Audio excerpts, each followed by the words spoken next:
সবাইকে শুভ সকাল জানিয়ে আজকে আরেকটু ছোট ছোট মাছ পেয়েছিল।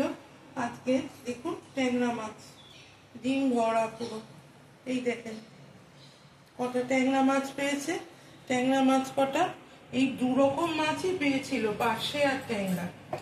তো সেগুলোই নিয়ে এসেছিল। কালকে এক কোমর জল কাটিয়ে কাটিয়ে আমার কর্তামশাই এইভাবে নিয়ে এসছে। গাড়ি নিয়ে বেরোনো যাচ্ছে না, গাড়ির চাকা যেন স্কিড করে যাওয়ার জোগাড়, এমনই অবস্থা। আর আমাদের আশপাশে পুরো জল। আমি নুন আর লবণ দিয়ে ট্যাংরা মাছগুলোকে কিছুক্ষণের জন্য মাখিয়ে ঝুঁকিয়ে রাখবো। তবে ট্যাংরা মাছের গায়ে সামান্য একটু সর্ষের তেল মাখিয়ে নেব, তাহলে ট্যাংরা মাছটা ভাজার সময় ছেটে না। জানেন, আঁশ নেই যে মাছগুলোর, সেই মাছের গায়ে যদি আপনি অল্প একটু সর্ষের তেল মাখিয়ে তেলে ছাড়েন তাহলে ফাটবে কম, নাহলে কিন্তু খুব ফাটতে চায় মাছগুলো, ফ্যাটাস ফ্যাটাস করে ফাটে।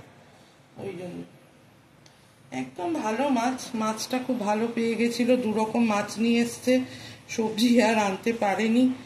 সবজির যে বাজারের লোকগুলো বসে তারাও মোটামুটি অবস্থা তাদেরও খারাপ, তাদেরও যে অবস্থা খুব একটা ভালো তাও বলতে পারবো না। কারণ ওর বাবাই বলছিল যে অর্ধেক লোক আসছে অর্ধেক লোক আসছে না বাজারে, একটু কম যেন বাজারে ভিড়। সবাই আর কি ঘরে যা আছে তাই দিয়ে সব চালাচ্ছে। আর সূর্যি মামা তো পুরো একদম পাটে চলে গেছেন। কেন কিসের রাগ হয়েছে সূর্যি মামার ভগবান জানে।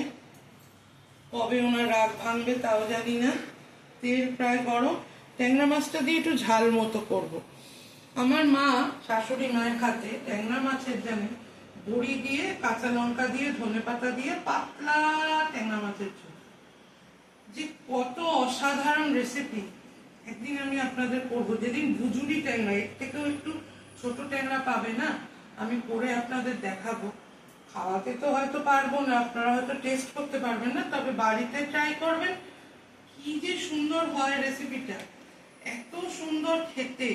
কিন্তু কিচ্ছু নেই, নুন আর হলুদ আর কাঁচা লঙ্কা, একটু বড়ি ভেজে দিই আর একটু ধনেপাতা, এত স্বাদ হয়, এত ভালো লাগে। হয়তো ভুজুরি ট্যাংরা খুব ছোট ছোট, ওগুলো খুব ফ্রেশ থাকলে বেশি ভালো।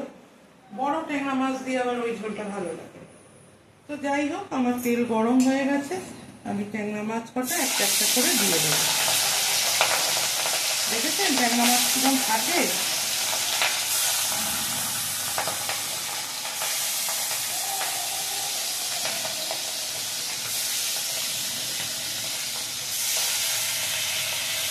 সব একসাথে দেবো না, এক খোলা খোলা করে ভাজবো।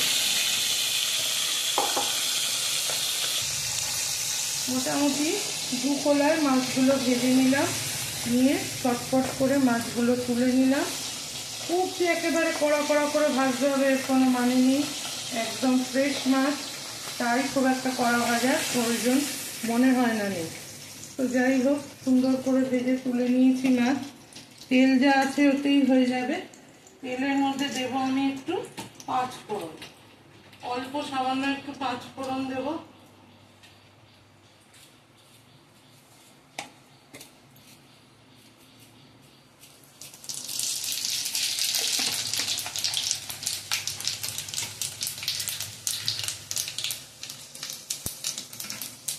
অল্প একটু পেঁয়াজ বাটা, মিক্সিতে করেছি, পেঁয়াজ বাটা দেবো এই 1-1.5 চামচের মতো।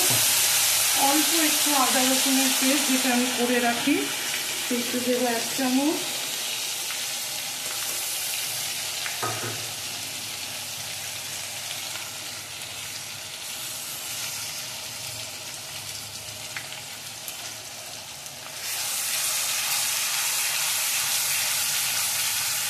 আদা রসুন আর পেঁয়াজটাকে আমি ভালো করে ভাজা ভাজা করার চেষ্টা করব। একদম ভাজা ভাজা করে নিচ্ছি। সঙ্গে দেব সামান্য একটু গুঁড়োর মধ্যে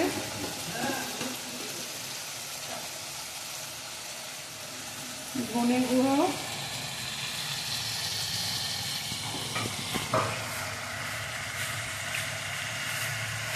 আমার বন্দিরানি,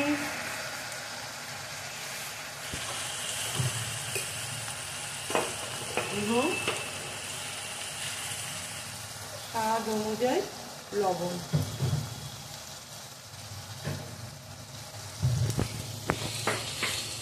আর দিলাম একটু শুকনো লঙ্কা গুঁড়ো।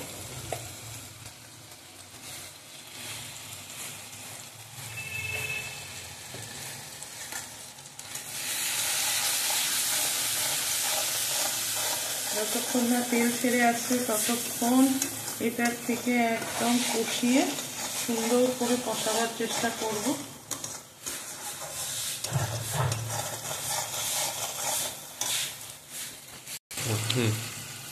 মোটামুটি তেল ছেড়ে এসছে। এবারে আমি আমার যতটুকু গ্রেভি দরকার আমি অল্প একটু জল অ্যাড করলাম।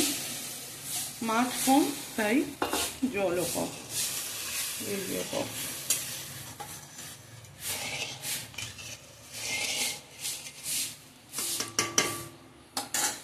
উপর থেকে কটা কাঁচা লঙ্কা দিয়ে দেবো, যার যেরকম ইচ্ছে হবে। আমি ঝাল কম খাই, কিন্তু আমার ছেলে মেয়ে সবাই খুব ঝাল খায়।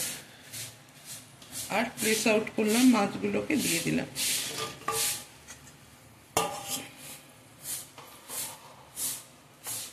এবারে আমি মাছটা শুধু ফুটতে দেবো।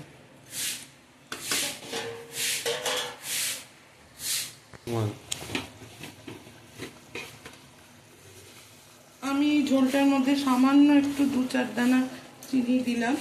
এটা কিন্তু ঝাল, আমি একটু ব্যালেন্স করার জন্য সামান্য একটু চিনি দিলাম। আপনারা না দিলেও পারেন, স্কিপ করতে পারেন, এমন কিছু নয় যে এটা দিতেই হবে, যে যা স্বাদ অনুযায়ী আর কি। এমনি আমরা পূর্ব বাংলার লোক, কিন্তু তাও আমি কেন জানি না একদমই খুব একটা ঝাল ঝাল খেতে আমার একটু অসুবিধা হয়। আমি একটু সামান্য চিনি দিয়েছি, আপনাদের যদি ভালো না লাগে আপনারা দেবেন। মাছ আমার ফুটছে, তরকারি আমার প্রায় রেডি। এবারে আমি একটু ধনে পাতা দেবো, জানেন ধনে পাতা দিয়ে দেবো, দিয়ে আর একটু মাখা মাখা করে নামিয়ে।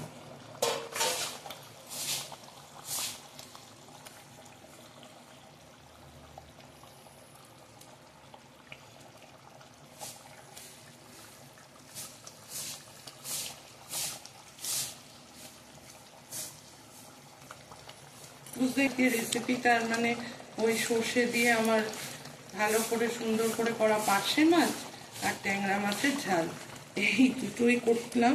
আর কোনো নিরামিষ রেসিপি বা ডাল তরকারি কিছুই দেখাতে পারলাম না। ভাইয়াকে মানে আমার ছেলেটাকে একটু আলু ভেজে দেবো, তাহলেই মোটামুটি হয়ে যাবে। 2 রকম মাছ আছে, একটা বেলা কেটে যাবে। বিকেলবেলা আবার আনাজপাতি যদি জোগাড় করতে পারি, ঠেঙিয়ে আমার কর্তা যদি যায়, তাহলে আবার এনে আবার দেখা হবে কাল। এবারে তো আজকের মতো রান্না আমি এখানেই শেষ করলাম। কেমন লাগছে আপনাদের আমার ব্লগগুলো, এগুলো একটু অবশ্যই কমেন্ট করে জানাবেন। আমি তো একেবারেই নতুন, যদি কোনো ভুলও হয় ভুলটাও আমাকে ধরিয়ে দেবেন, আমি শুধরাবার চেষ্টা করব। কারণ আমি একদম নতুন, আমি শিখছি। আপনারা আমার থেকে অনেক বেশি অভিজ্ঞ হতে পারেন, আমাকে একটু প্লিজ হেল্প করে দেবেন। যদি কোথাও ভুল ত্রুটি থাকে আমি সংশোধন করব। ঠিক আছে, তাহলে আজকে যাই, আবার দেখা হবে কাল। সবাই ভালো থাকবেন, সুস্থ থাকবেন, এবং আমিও যাতে ভালো থাকি সুস্থ থাকি, গুরুর কৃপায় সেটাই কামনা করব। টাটা।